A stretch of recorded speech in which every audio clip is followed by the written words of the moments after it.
In this video, you'll learn how to create your first split flap board, add messages, and display it on a device. Let's get started. You'll need a SplitCast account on any plan and optionally a paired device to display your board. Don't have a device paired yet? No problem. You can still preview everything in the dashboard. From the Boards tab, click the New Board button in the top right.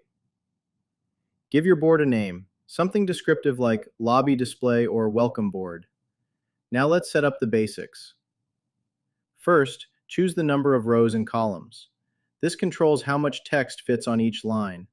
A typical setup is 4 to 10 rows with 12 to 30 columns. Next, select a font. The classic split flap font works great for that retro airport look, but mechanical is great too. Finally, toggle sound on or off. When enabled on Fire TV, your board plays that satisfying flip sound as letters change.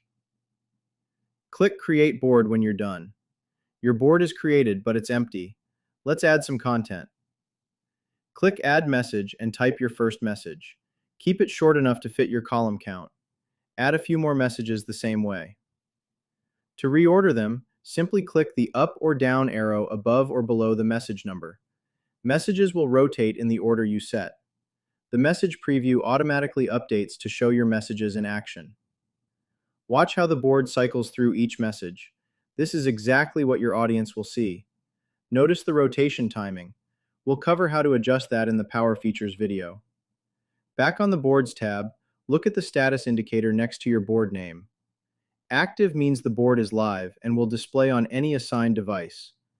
Inactive means the board exists, but won't show on devices until it's assigned. A couple of quick fixes for common issues. Board not showing on your device? Make sure the device is paired and assigned to this board. We cover pairing in the devices video. Messages not rotating? Check your message interval settings. If it's set too long, you might just need to wait, or shorten the interval in board settings. That's it. You've created a board, added messages, and previewed the rotation.